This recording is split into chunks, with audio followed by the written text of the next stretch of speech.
2/6/2023 judgement படி ப்ரமோஷனுக்கு வந்து dead கண்டிப்பாக தேவை அப்படின்ற அது அந்த ஜட்ஜ்மெண்ட் வந்து அதை சம்மந்தப்பட்ட விஷயம். அதில் வந்து பேராகிராஃப் 75ல் வந்து இந்த மாதிரி 10 வருஷமாக டைரக்ட் ரெக்ரூட்மெண்ட் பண்ணாததுனால ப்ரமோஷன் மட்டும் பண்ணிகிட்டே இருக்கீங்க அப்படின்ற கான்செப்ட் வந்து வெளியில் வந்ததுனால அந்த 50% கோட்டா ரேஷியோ அதெல்லாம் வந்து ஃபாலோ பண்ணாததுனால ஃபர்ஸ்ட் டைரக்ட் ரெக்ரூட்மெண்ட்டோட ப்ராசஸை ஸ்டார்ட் பண்ணுங்க அப்படின்னு சொல்லி பாரா 75 ஆஃப் த ஜட்ஜ்மெண்ட்ல சொல்லியிருந்தாங்க. பட் இந்த விஷயம் வந்து டைரக்ட் ரெக்ரூட்மெண்ட் பண்ணணும்னு தெரிஞ்சு கூட கவர்மெண்ட் வந்து டைரக்ட் ரெக்ரூட்மெண்ட்டுக்கான எந்த ஸ்டெப்ஸும் எடுக்கல.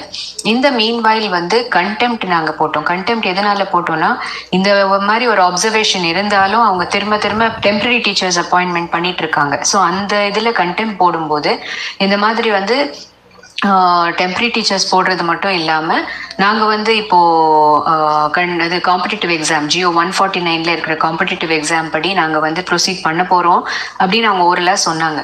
அப்போ நாங்கள் என்ன சொன்னோம்னா, இந்த மாதிரி வந்து நாங்கள் வந்து 2014 வந்து சர்டிஃபிகேட் வெரிஃபிகேஷன் முடிச்சிட்டோம்.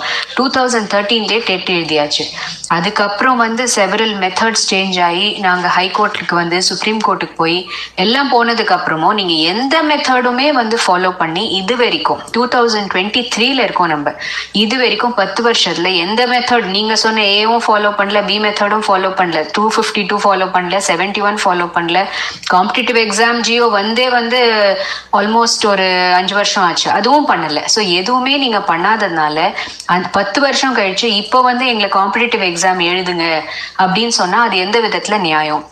எங்க சைட்ல எந்த மிஸ்டேக்கும் இல்லாம நாங்க வந்து குவாலிஃபை ஆகி ரெடியா வெயிட் பண்ணிட்டு இருக்கும் போது 10 வருஷம் கழிச்சு காம்படிட்டிவ் எக்ஸாம் எழுதுங்க, நம்பர் ஆஃப் வேகன்சிஸ் கம்மி, 10 வருஷத்துல இத்தனை பேர் எக்ஸாம் எழுதி ரெடியா இருக்கிற நம்பர் ரொம்ப ஜாஸ்தி, அப்போ இப்போ எங்களை எழுதுங்கன்னு சொன்னா அது எந்த விதத்துலயும் நியாயமாகாது. கவர்மெண்ட் அவங்களோட own stand even up to the supreme court என்னன்னா 71 தான் கரெக்ட்னு அவங்க சொன்னாங்க. 71 கரெக்டா இருந்தா அது அவங்க ஸ்டிக் ஆன் பண்ணிருந்தோம்.